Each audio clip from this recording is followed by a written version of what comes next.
You've dedicated about 40 years to the military, to protecting us and our soil.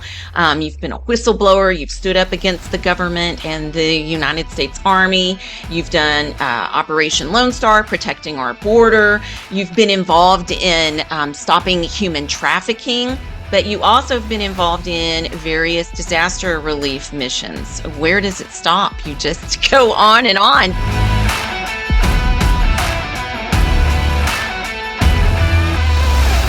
It's a natural progression to see injustice, to see oppression, to see these things or somebody hurting, and to take a stand.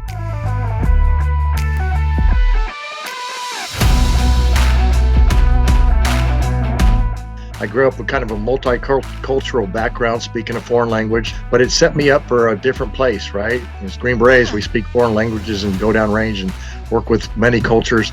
So that taught me those things, but I also had that sense of, pride just to serve.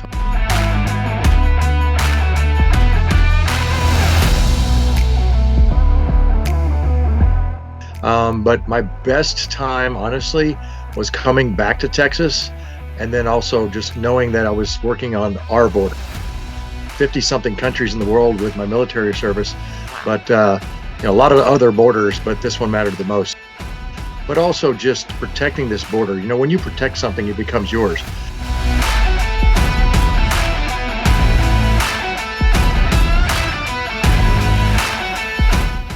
And so when the shot mandates came out, and I had the largest deployment in the United States on the Texas-Mexico border since 1812. So we're talking about deployment of troops, 6,000 troops, and I was the task force surgeon. I would probably still be on Operation Lone Star on the border right now if I wasn't a whistleblower.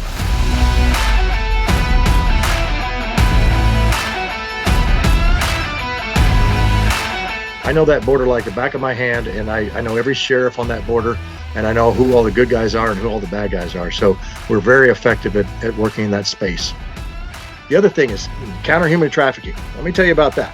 Yes. If you want to see heaven on earth, look in the eyes of a child that's innocent. You see it right there. That's heaven on earth.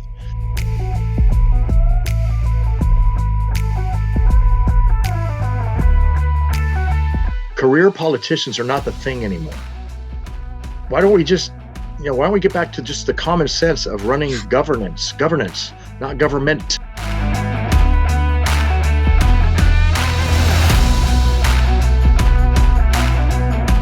And he said, what was that all about on the debate stage? He said, come on, dude, this is all just a game. It is. It's all show. I've always called it a horse and pony show. That's all it is. Right, and that dog ain't gonna hunt anymore. So we're done with that.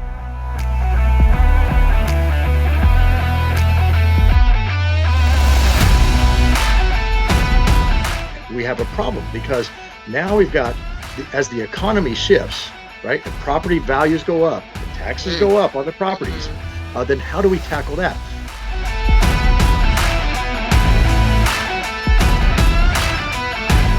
What are we going to do about Sharia law?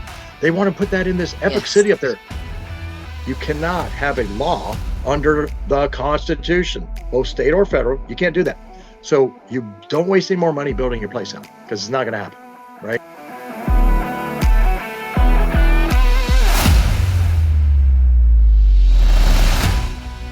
Texas teachers aren't paid enough, but they use the school taxes to do that. Yet the school taxes are covering debt through bonds. Okay, so the bonds are covering the debt, but the bonds are upside down right now. So how are we going to catch up with that?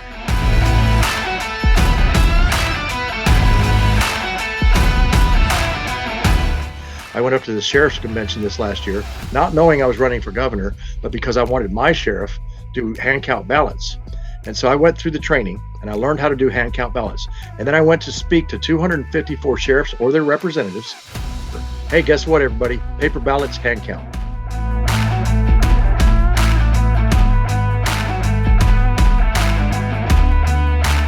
I'm listening to what the people are saying, as Texans can truly understand that they can trust somebody to be transparent, truthful, and honestly a man of action, because that's what I do. I'm an action guy. We want a campaign sign in every neighborhood if we can.